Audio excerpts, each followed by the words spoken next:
Global star Ram Charan Shankar combination లో తెరకెక్కిన game changer movie teaser ఇటీవల విడుదల యూట్యూబ్ రికార్డ్స్ అన్నింటినీ బద్దలు కొట్టింది. మొదటి రోజు తెలుగు, హిందీ, తమిళ భాషలకు కలిపి 70 మిలియన్స్ కి పైగా వ్యూస్ ని సాధించిన ఈ టీజర్ ప్రస్తుతం యూట్యూబ్ లో టాప్ లో ట్రెండ్ అవుతుంది. తెలుగు టీజర్ కి ఇప్పటి వరకు 5,40,000 లైక్స్, 46 మిలియన్ల వ్యూస్ వచ్చాయి. అతి త్వరలోనే 50 మిలియన్ మార్క్ ని అందుకోనుంది. అదేవిధంగా హిందీలో ఈ టీజర్ కి ఇప్పటి వరకు 25 మిలియన్ వ్యూస్ వచ్చాయి. వచ్చే ఏడాది సంక్రాంతికి కానుకగా జనవరి 10న ఈ సినిమా విడుదల కానుంది. దాంతో ప్రమోషన్స్ జోరు పెంచాలని మేకర్స్ భావిస్తున్నారు. డిసెంబర్ మొదటి వారంలో మూడో పాటను విడుదల చేయడానికి సన్నాహాలు చేస్తున్నారు.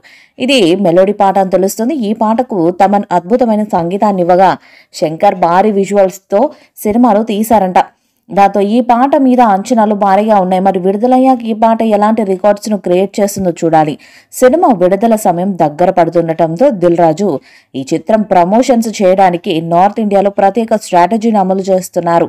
ఇప్పటికే రామ్ మచ్చ సాంగ్ ను విడుదల చేసిన చిత్ర బృందం తాజాగా లక్నోలో భారీ ఈవెంట్ ద్వారా టీజర్ లాంచ్ చేసింది. పాన్ ఇండియా సినిమాలకు ఇలాంటి ఈవెంట్స్ సాధారణంగా హైదరాబాద్, ముంబై, చెన్నై వంటి ప్రధాన నగరాల్లో నిర్వహిస్తారు. అయితే ఈసారి దిల్ రాజు, రామ్ చరణ్, కియారా అద్వానీ, ఎస్జే సూర్య లాంటి ప్రముఖులు లక్నోలో ఈవెంట్ నిర్వహించడం ఆశ్చర్యకరమని చెప్పాలి. మరి భారీ అంచనాలతో వస్తున్న గేమ్ చేంజర్ ఎలాంటి హిట్ అవుతుందో చూడాలి. ఈ వీడియోపై మీ అభిప్రాయాన్ని కామెంట్ బాక్స్ లో తెలియజేయండి. ఈ వీడియో మీకు నచ్చితే లైక్ చేయండి, షేర్ చేయండి, కామెంట్ చేయండి. మరిన్ని అప్డేట్స్ కోసం మన ఛానల్ సబ్స్క్రైబ్ చేయండి. అలాగే పక్కన ఉన్న గంట సింబల్ గట్టిగా కొట్టండి.